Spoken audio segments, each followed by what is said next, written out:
Hulyo 29, 1939, mataas sa K2. Tatlong lalaki ang nakakita ng isang naghihingalong umakyat at iniwan siya roon, buhay pa. Pero makalipas ang 2 araw, wala ni isa sa kanila ang bumalik. 4 na bangkay, walang sagot. Makaraan ang 90 taon at hanggang ngayon, nagtatalo pa rin ang mga umaakyat tungkol sa nangyari roon sa taas. Ang isang panig ay tinatawag itong trahedya, ang kabila naman ay tinatawag itong pagpatay. Ito ang pinaka-kontrobersya na pagtataksil sa K2.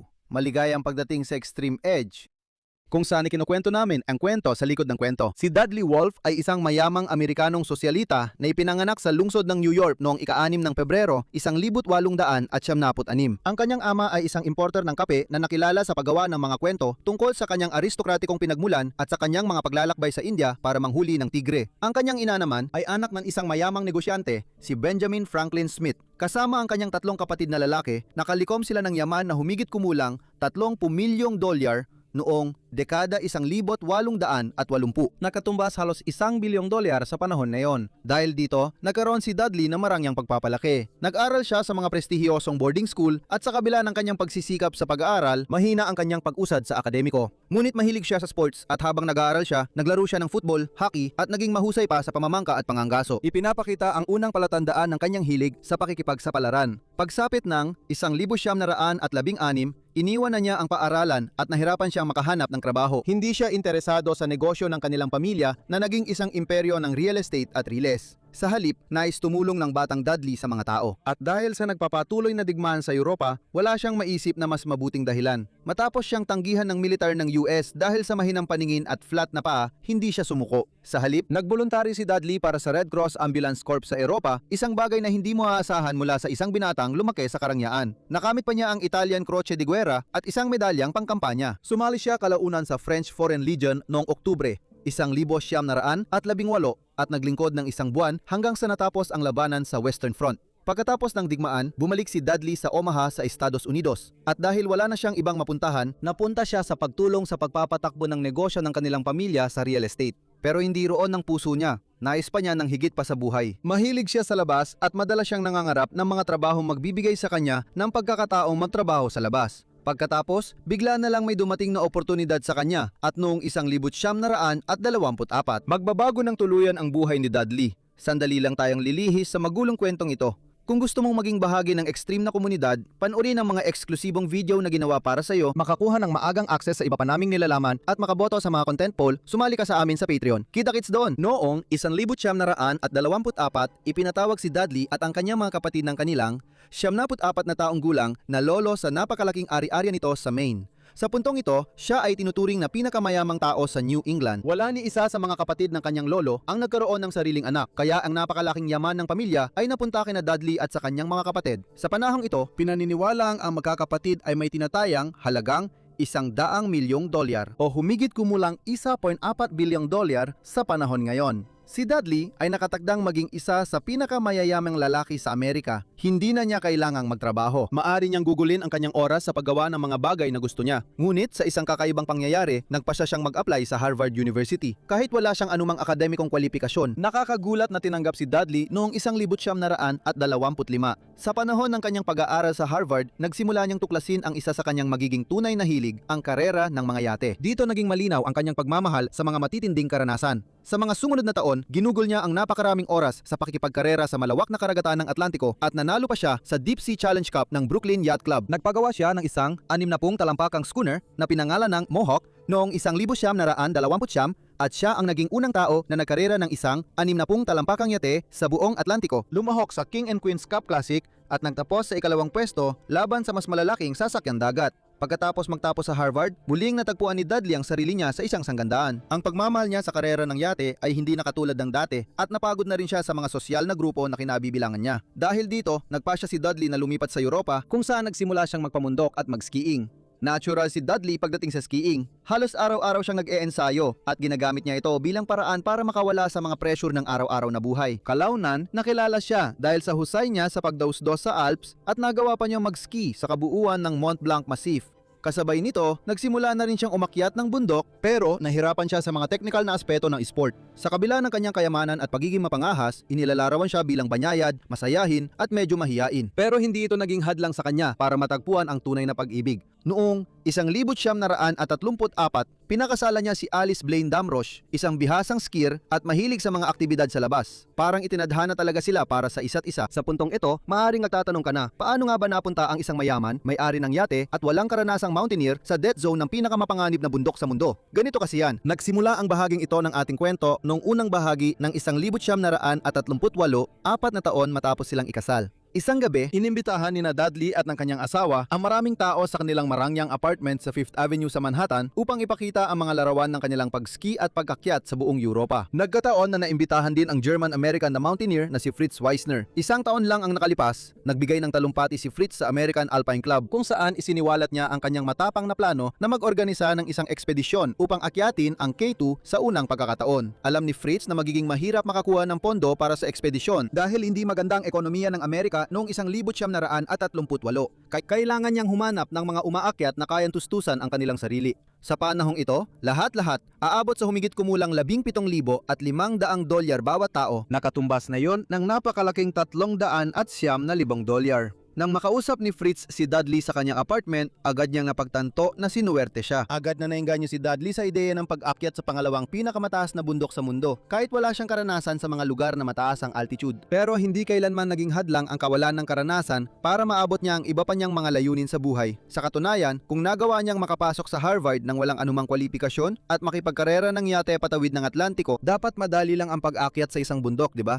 Pero tulad ng alam ng mga matagal nang nanonood ng channel, ang pag-akyat sa isa sa pinakamataas na bundok sa mundo ay hindi biro. Ang pag-akyat sa kahit anong tuktok ng Himalayas, mataas man o hindi, ay ibang-iba kumpara sa Alps. Sa puntong ito ng kasaysayan, wala pang nakararating sa tuktok ng alinman sa mga 8,000 metrong tuktok sa mundo. At ang K2 mismo ay isa sa pinakamalalaking hamon na maaaring harapin ng tao. Umaabot sa mahigit 28,251 talampakan ang taas mula sa antas ng dagat at tanging bundok Everest lang ang mas mataas dito. Pero kahit na mas mababa ito ng kaunti, ngayon itinuturing itong mas mapanganib. Kilala ang K2 dahil sa matindi nitong tarik, libu-libong metro ng teknikal na pag-akyat sa bato at yelo at posibilidad ng mga blizzard, pagbagsak ng bato at mga avalanche anumang oras. Para kay Dudley, kaunti pa lang ang naranasan niya sa ganitong uri ng matinding pag-akyat at kung gusto niyang mabuhay sa ekspedisyon, kailangan niyang mag-ensayo ng mas matindi kaysa dati. Para kay Fritz, hindi na mababago ang kanyang desisyon. Kailangan niya ang pinansyal na ambag ni Dudley. Ito ay malagang bahagi ng pagtupad sa kanyang layunin na dalhin ang mga unang Amerikano sa tuktok ng isang 8,000 metrong bundok. Noong panahong yon, malamang alam ni Fritz na ang desisyon niyang isama si Dudley ay maaring magdulot ng panganib sa parehong grupo at sa milyonaryo. Pero sa kabilang banda, kadalasan ang pinakamalalaking gantimpala sa buhay ay may kasamang malaking panganib. Maaring hindi si Dudley ang pinakamatalinong bata sa paaralan, pero hindi siya tanga. Bilang paghahanda sa pag-akyat, sinubukan niyang marating ang tuktok ng Mount Blanc at Pais Paulu noong tagsibol ng 1,939. Pero nabigo siya ng husto sa parehong pag-akyat kahit pa may gabay siya. Hindi maganda ang takbo ng mga bagay pero nanatiling determinado si Dudley, naniniwalang ang mga ito ay maliliit lang na hadlang at na ang kanyang lakas at determinasyon lang ay sapat na para dalhin siya sa lugar na hindi pa nararating ng ibang umaakyat, sa tuktok ng K2. Pagsapit ng Marso, nakilala ni Dudley si Fritz sa Inglaterra kung saan nagsimula silang bilhin lahat ng kagamitan na kailangan para sa ekspedisyon. Maraming pera si Dudley at hindi sila nagtipid. Binili nila ang pinakamagagandang gamit na meron noon, kabilang ang mabibigat na tent, inflatable na kutson, kalan, mga sapatos na may pako at sleeping bag. Para sa pagkain, nagdala sila ng maraming dehydrated na pagkain, gatas, prutas at gulay, pero karamihan ng enerhiya na kakailanganin nila sa pag-akyat ay magmumula sa delata at pinatuyong karne. Sina Fritz at Dudley ay sinamahan ng 4 pang umaakyat sa kanilang grupo, kabilang sina Jack Durrance, Chapel Cranmer, George Sheldon at Tony Cromwell na nagsilbing deputy leader. Si Tony ay isa pang mayamang tao na hindi kailangang magtrabaho ng regular na trabaho. Hindi tulad ni Dudley, ginugol ni Tony ang kanyang oras sa pag-akyat ng mga bundok sa iba't ibang panig ng mundo at siya ang perpektong katuwang ni Fritz. Nag-hire ang grupo ng 9 na Sherpa at marami pang mga porter at sama-sama nilang susubukang gawin ang imposibleng misyon at akyatin ang K2. Noong Ika-29 ng Marso, 1939, nagkita si Dudley sa iba pang miyembro ng grupo sa Genoa at sumakay sa SS Conte Biancamano na magdadala sa kanila sa Bombay, India. Ito ang simula ng kanilang 6 na buwang ekspedisyon at ang unang hakbang sa paggawa ng kasaysayan. Mula rito, sumakay ang grupo sa isang mahaba, 40 oras na biyahe sa tren papuntang Rawalpindi bago sila isinakay ng 2 sasakyan patungong Srinagar sa lambak ng Kashmir. Pagsapit ng katapusan ng Abril, nakita ang mga umaakyat ng bundok sa mga Sherpa at mga kargador. Ngunit sa panahong ito ng ika-20 siglo, wala pang kalsada papunta sa bundok. Sa halip, kinailangan ni Dudley at ng grupo na maglakad ng mahigit 330 milya para marating ang paanan ng K2. Habang naglalakbay sila ng naglalakad at sakay ng kabayo, siguradong tila ibang mundo ito para sa mga lalaking taga-kanluran. Makikita ito sa kwento ni Tony na sumulat. Tunay ngang ito ay isang tigang at baog na lugar at kung paano nabubuhay ang mga tao rito ay labis akong humahanga at namamangha. Ang mga burol ay lubos na walang anumang halaman na matatagpuan lamang sa mga dinidiligang alluvial fan. Pagkatapos ng isang buwan sa daan, naglalakad araw-araw, sa wakas nasilayan ni Dudley ang unang tanaw ng K2. Sa pagtatapos ng Mayo, masigla ang kanilang pakiramdam, siya at ang natitirang miyembro ng grupo ay nagtayo ng base camp sa taas na 16,500 talampakan makalipas ang kaunting panahon. Sumunod na ang mahirap na bahagi na kanilang pinuntahan, ang akyatin ang bundok. Halos agad, tinamaan ng matinding pagsubok ang grupo nang si Chapel Cranmer ay nagkasakit ng matindi. Inalagaan siya ni Jack kahit nakakaunti o halos walang medical na pagsasanay at binigyan pa siya ng artipisyal na paghinga ng mahigit 2 oras na malamang ay nagligtas sa kanyang buhay. Kaya, bago pa man sila makalampas sa base camp, nabawasan na agad sila ng isang tao at tumatakbo na ang oras. Kung gusto nilang marating ang tuktok sa tamang panahon ng pag-akyat, kailangan nilang isantabi ang mga alalahanin at magsimulang umusad. Sa sumunod na buwan, ginawa ni Dudley at ng iba pa ang kanilang makakaya para masanay sa taas ng bundok. Nagbuhat sila ng mahigit 700 libra ng mga gamit paakyat sa Camp 1. Mula rito, nagpatuloy sila sa pagdadala ng mga gamit papunta sa Camp 2 na nagsilbing pangunahing imbakan ng mga supply sa mababang bahagi. Sa pinakamalaking lawak nito, mahigit kalahating tonelada ng mga supply ang naimbak doon. Mukhang maayos ang lahat para kay Dudley. Nakayanan niya ang unang bahagi ng ekspedisyon, pero nang magsimula na silang umakyat, nagbago ang lahat. Nagsimulang lumabas ang kanyang kakulangan sa karanasan at nagsimulang magreklamo ang ilan sa mga kasamang umakyat na ang kanyang pagiging clumsy ay naglalagay sa kanila sa panganib. Pero gusto siya ng karamihan at pinakita niyang masipag siya. Dahil dito, nanatili siyang paborito ni Fritz na malamang ay may kinikilingan kay Dudley dahil sa kanyang pinansyal na ambag sa ekspedisyon.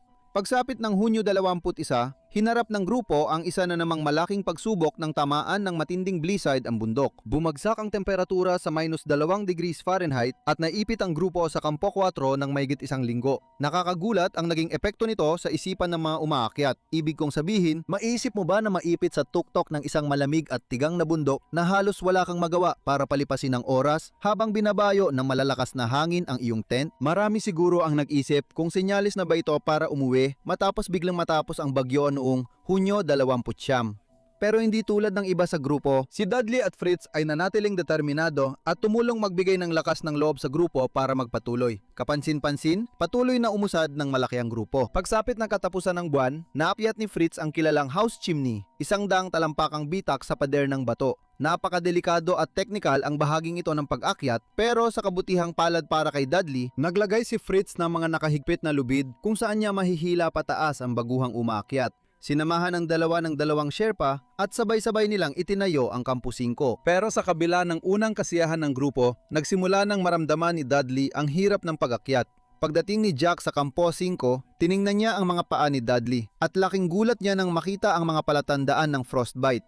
Malaking problema ito. Kapag hindi naagapan, magsisimulang mamatay ang balat at mga laman at kailangan ng putulin ang apektadong bahagi ng katawan. Pero tila hindi natinag si Dudley. Sa halip, nag-ipoy siya ng lakas ng loob at nagpatuloy papunta sa Campo 6 kahit mabagal ang kanyang pag-usad. Sa simula, iminungkahi ni Jack na bumaba na lang si Dudley mula sa bundok. Ngunit hindi nasunod si Jack at nagdesisyon si Fritz na hayaan si Dudley na magpatuloy. Para sa iba, isa itong padalos-dalos na desisyon. Pero ano sa tingin mo? Dapat na bang umatras si Dudley sa puntong ito, lalo na sa kalagayan niya? Gayunpaman, nagpatuloy pa rin si Dudley kasama ang grupo. Araw-araw ay naging laban na sa kalikasan at sa kanilang sariling isipan. Hindi rin siya ang pinakamagaling sa pag-akyat, pero ang kakulangan niya dito ay napuna naman ng kanyang determinasyon at lakas. Pagsapit ng Hulyo 14, matapos ang ilang buwang matinding hirap sa bundok, naitayo na nila ang Kampo 8. Ngunit sa puntong ito, nagsimula nang bumigay ang katawan ni Dudley. Noong unang bahagi ng ika-20 siglo, hindi pa ganoon kasikat ang deboteng oxygen sa mundo ng pag-akyat ng bundok tulad ngayon. Kailangan ng mga umaakyat tulad ni Dudley na siguraduhing maayos silang nakapag-adjust sa taas ng bundok. Pero kahit ganoon, ang matagal na pananatili sa taas ng 10,000 talampakan mula sa level ng dagat ay napakadelikado at napakahirap para sa katawan. Sa puntong ito, parehong sina Dudley at Fritz ay nakapagtagal na ng 3 linggo sa taas na higit 22,000 talampakan. Mula rito, malapit na ang grupo para subukang abutin ang tuktok. Pero sa ibaba, nagsisimula nang magkaproblema ang lahat. Napilitan si Jack na bumaba papuntang Kampo 2 dahil nagsimula na siyang makaranas ng hypoxia dahil sa kakulangan ng oxygen. Pagdating niya, naabutan niyang magulo ang kampo at nawala na ng gana si Tony na ipagpatuloy pa ang ekspedisyon. Isa itong seryosong problema dahil wala ng koneksyon sa pagitan ng mga nasa itaas ng bundok at ng mahalagang linya ng supply sa ibaba. Pero sa taas ng bundok, kung saan sina Dudley, Fritz at ilang Sherpa ay naghahanda ng akyatin ang huling 3,000 talampakan, hindi nila alam na malayong naiwan ang kanilang linya ng supply. Babalikan sila ng problemang ito kalaunan. Noong Hulyo 17, sina Dudley, Fritz at Pasanglama ay sinimula na ang kanilang huling pagsubok sa K2. Ito na yon. Magagawa kaya nilang gumawa ng kasaysayan bilang unang mga umakyat na makarating sa tuktok ng isa sa mga 8,000 metrong bundok sa mundo? Ito ang lahat ng kanilang pinaghirapan. At nayon ay abot kamay na nila ito. Ngunit habang nagpapatuloy sila mula Camp 8, naabot na ni Dudley ang kanyang hangganan. Hindi na kinaya ng kanyang katawan kaya bumalik siya sa kampo. Sa loob ng mahigit 1 linggo, nanatili si Dudley mag-isa sa Camp 8 habang sina Fritz at Pasang ay nagpatuloy sa pag-akyat papunta sa tuktok. Mahirap para sa akin na isipin kung gaano kalungkot at nag-iisa ang naramdaman ni Dudley. Noong mga panahong yon, malamang na siya ay delusional na at matindi ang sakit na nararamdaman mula sa frostbite na unti-unting sumisira sa kanyang mga paa. Ang tanging tunog ay ang matinding hangin na humahampas sa kanyang tent. Sa ibaba, isang nakakahilong lawak ng matutulis na tuktok ng bundok ang umaabot hanggang sa abot-tanaw at nagsilbing nakakatakot na paalala ng kanyang pag-iisa. Siya ay nag-iisa sa mabangis na bundok na walang mapupuntahan. Ang tanging magagawa niya ay umasa na sana ay bumalik ang mga Sherpa o isa sa mga umaakyat. Mas mataas pa sa bundok, sina Fritz at Pasang ay ginawa ang kanilang huling pagsubok na marating ang tuktok noong Hulyo 19. At kahit na umabot sila sa loob ng 800 talampakan mula sa tunay na tuktok, nagpasya silang umatras dahil tumanggi si Pasang na magpatuloy dahil sa takot. Tungkol sa desisyong ito, isinulat ni Fritz. Maraming beses kong pinagsisihan habang bumababa na ako ay nagpaubaya ako. Mas madali sana para sa amin na magpatuloy sa tuktok at bumalik sa mahirap na bahagi ng ruta kinabukasan ng umaga. Kahit na umatras kami, hindi pa tapos ang pangarap para kay Fritz. Naninitiwala siyang maaari silang bumalik lang sa Camp 8, kunin ang mga supply at subukan muli abutin ang tuktok.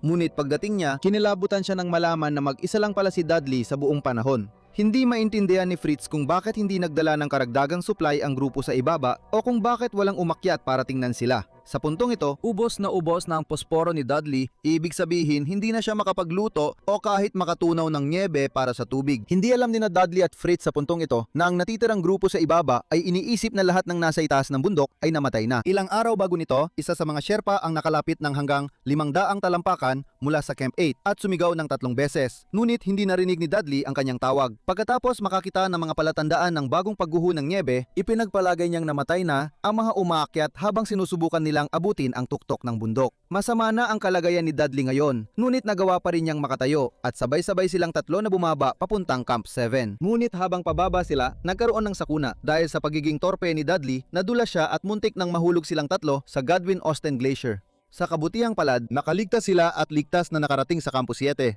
Ngunit pagdating nila, laking gulat nila na makita nilang kakaunti na lang ang mga supply at nakabaon sa niebe ang kanilang mga tolda. Ngayon, isa na itong laban para sa kanilang buhay. Alam ng mga umaakyat na kailangan nilang bumaba sa mas mababang kampo para kumuha ng supply. Ayon kay Fritz, inalok ni Dudley na maiwan sa Kampo 7 habang siya at si Pasang ay bababa. Ngunit matapos ang matagal na pananatili sa mataas na lugar, maaring hindi na malinaw ang pag-iisip ng dalawa. Malinaw na nahihirapan si Dudley dahil sa sobrang lamig at taas ng lugar. Habang bumababa sina Fritz at Pasang ng bundok, isa-isang kampo ang nadaanan nilang iniwan na at halos walang pagkain. At pagdating nila sa base camp, sobrang pagod na sila at halos hindi na makalakad. Galit na galit si Fritz sa iba pang mga umaakyat. Sinabi niyang iniwan sila para mamatay sa bundok at nagbanta pa na kakasuhan sila. Gumanti naman si Tony kay Fritz. Sinabing iniwan niya si Dudley sa taas ng bundok at sa isang banda, tama siya. Mula sa puntong ito, naging mortal na magkaaway sina Fritz at Tony. Pero sa kabila ng kanilang mga hindi pagkakaunawaan, may mas malaki at mas mahalagang problema, si Dudley. Muli na naman siya nag-iisa sa K2 at sa pagkakataong ito, kailangan muling umakyat ng mga climber sa mapanganib na bundok para sagipin siya.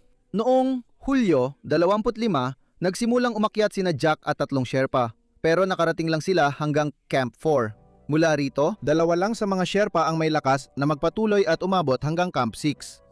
Makalipas ang ilang araw, umalis sina Pasang Kikuli at Tenzing Norbu mula base camp bilang mga karagdagang tulong at nagawang umakyat ng nakakagulat na 7,000 talampakan sa loob ng isang araw para marating ang Camp 6 pagsapit ng gabi. Ang ganitong uri ng pag-akyat ay may hahalin tulad sa mas modernong alpine style na kalaunan ay huhubog sa mundo ng pamumundok. Noong Hulyo 29, umalis sina Pasang Kikuli, Pasang Kitar at Finzu mula Camp 6 habang naiwan din si Tenzing Norbu. Sa wakas ay narating nila si Dudley. Inasahan nilang sasalubungin sila ng kasiyahan dahil dadalhin nila siya pababa ng bundok at pabalik sa marangyanyang buhay. Ngunit hindi ito ang nangyari. Sa mga oras na yon, malinaw na siyang dumaranas ng altitude sickness. Nang lapitan nila ang kanyang tent, nadatnan nila siyang nakayakap sa sarili sa loob. At ang sahig ay natatakpan ng sarili niyang ihi at dumi. Wala siyang tubig o mainit na pagkain at hindi na siya malinaw mag-isip kaya tumanggi siyang umalis.